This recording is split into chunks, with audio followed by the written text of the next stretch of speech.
Hey again. This is going to be a short video about acrylic paint and brushes and how to clean them and take care of all of it. In our kit, we had gotten this Dick Blick brand paint, but all paints are different in their quality. These are student grade paints, which are fine, but you might have a nicer brand quality called Liquitex. One of the best brands of acrylic is called Golden that we can get here in America. I don't have one of those on me. I can show you one later. But any brand will do. Artist Loft.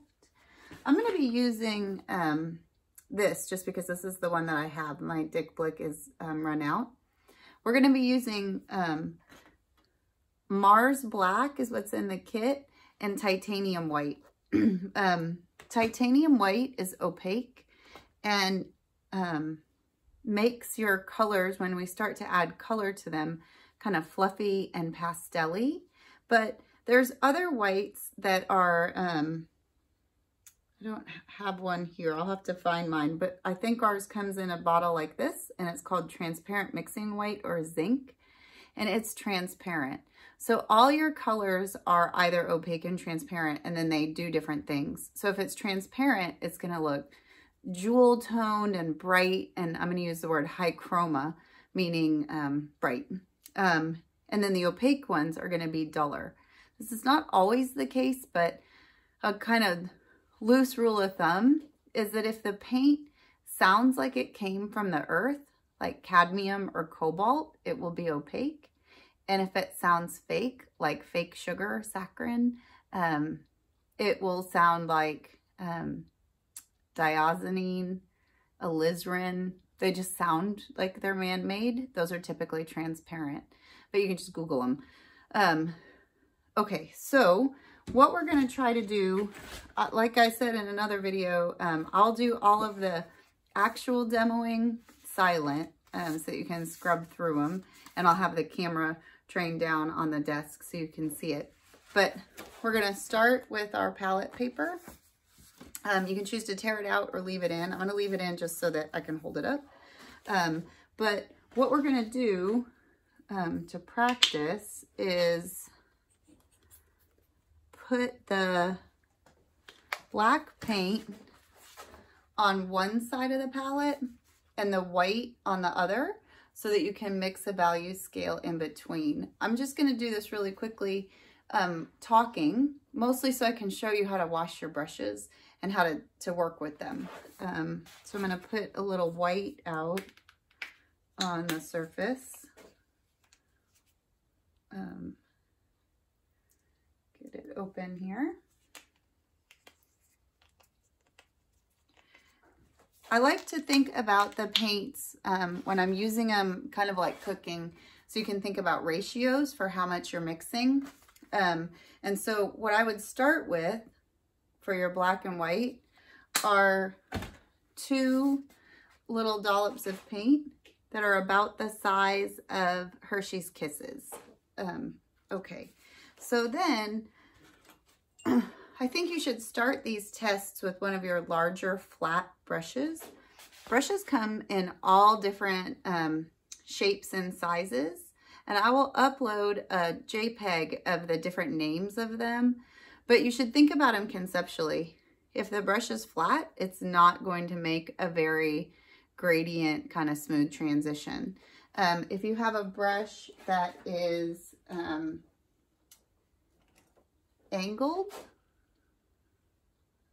you'll get a chance to make a harder, kind of sharper line. And then this is a round. All brushes have what we call is a snap. And the snap is how fast or slow the bristles pop back. And what that ends up doing is it changes the way that your brush stroke responds as well. So this has got a pretty quick snap. And then this brush, like a watercolor brush, has a kind of softer snap. So you could imagine that it would make a kind of more organic, washier kind of mark. All the brushes I showed you here are synthetic. And then this one is a bristle brush, like a hog hair bristle brush. So you could imagine that it's going to make an even more kind of painterly, gestural kind of mark. In your kit, you got a little package that had a whole mix of them. When we do these little test exercises, I want you to practice with all of them and try different things. But I want us to kind of start with one of our flats. So I'm just going to quickly here make a really fast value scale. And again, I'll do it slower without talking. But I'm going to grab with my brush a pretty good hunk of black and put it in the middle. And I'm going to try and get about the same size of white. But the habit I want you to get in before you switch colors is to take a paper towel or just a rag, like so, like an old t-shirt or an old painting rag, and you're going to wipe it off so that when you go to switch to your other color, you're not contaminating. That's one of the big keys for painting. So I'm going to grab about the same amount of white, big hunk of it, and then I'm going to start to mix together to try to find a 50. And so we've been talking about value all semester, black being 100, white being 0, 50 being a gray in between. And that to me does not quite look like it's in between. It looks more like a 30. So I'm going to grab a little bit more black.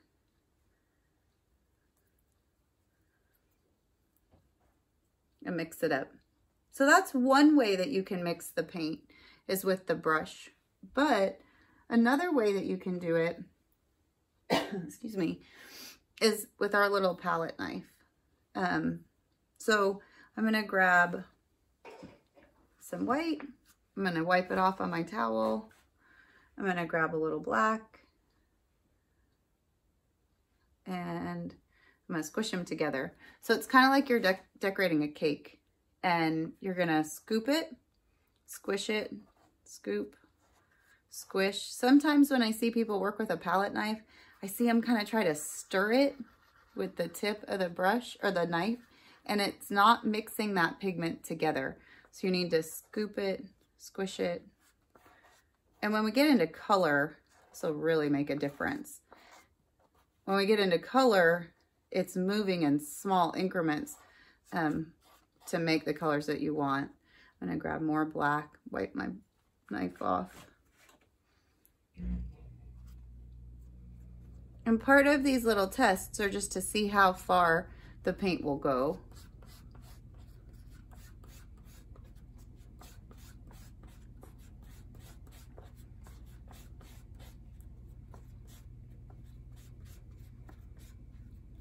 So I'm really mixing it up. Okay, so I'll do another demo later where I'm actually painting, but this is more about just the nature of the paint, starting to lay it out, and then how we use our tools. So when I'm done with the knife, I can just wipe it off in my painting towel and then like swirl it in water, rinse it off in water. But my brush, this is where it gets really important, especially since you're painting at home and all that time that I had talked about being really nice to my sink in the painting studio. Well, now it's your sink. So you really want to be careful with it. So I'm gonna hold this up. It's really goopy, which is good, which is fun. So what you can do is, so that you don't waste this paint, you can, let me see if I can do this with one hand. I don't know if I can. Yeah, I'll do it like this. You can take your palette knife and you can scrape out the paint that's in the brush. Turn it over. There's so much paint in there, and you can save it for later. So then when I go to wash the brush, there isn't all that goopy, icky paint in there. So what we want to do before we ever put our brush in any kind of water, it's where you do still want to like wipe most of it off. So again, it could be a paper towel, or if you still get newspapers, those are really good to use, just something you can throw away. So I'm gonna scoop out as much of the paint into my painting rag as I can. And then I have just a little cup of water here. I wouldn't use your favorite china. And I'm just gonna swirl it around at the bottom of the cup. I'm gonna dry it off here.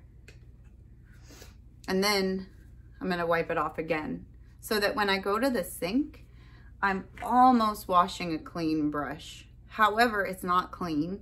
And if you leave it like this, it will ruin the bristles and it'll dry into plastic chunk.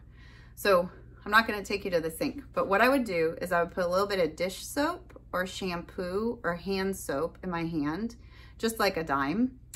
And then I take the brush, I swirl it, and I rinse it all, get all the bubbles in through here. The brush property, you have your handle, which sometimes is resin, sometimes it's wood, sometimes it's different kinds of wood, different species, making it harder and more durable. This is the ferrule, which is the metal part, and then the quality of the bristle and the glue inside are all what make up how expensive a brush is. So when you're cleaning them, you want to get all the paint really out of where the bristles meet the ferrule. So you bubble it all up, and if you're using the gray, you'll see that your bubbles start to turn gray in the sink, and then you just rinse it out and make it clean. And then with a dry, clean towel, you reshape the bristles. You pull them up and make them reshape so that they look the way they should. And then you dry it flat so that the water that's in the bristles doesn't soak down into the ferrule, then into the handle. And I don't think this one does it, but so many of my brushes, yeah, the ferrule comes off because they're not high quality, and I'll leave them in the water too long while I'm painting, like walk away and leave them for an hour, and then that starts to deteriorate the glue, or they dry upside down like this. Once they're dry, then you can store them up like this, but you just want to let them dry flat. Okay, so I think that's it for a real brief introduction to the paint, the qualities of the paint, transparent, opaque, mixing and washing your brush.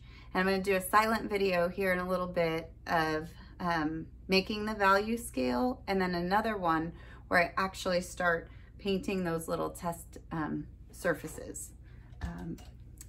Okay, more soon. Thank you. Bye.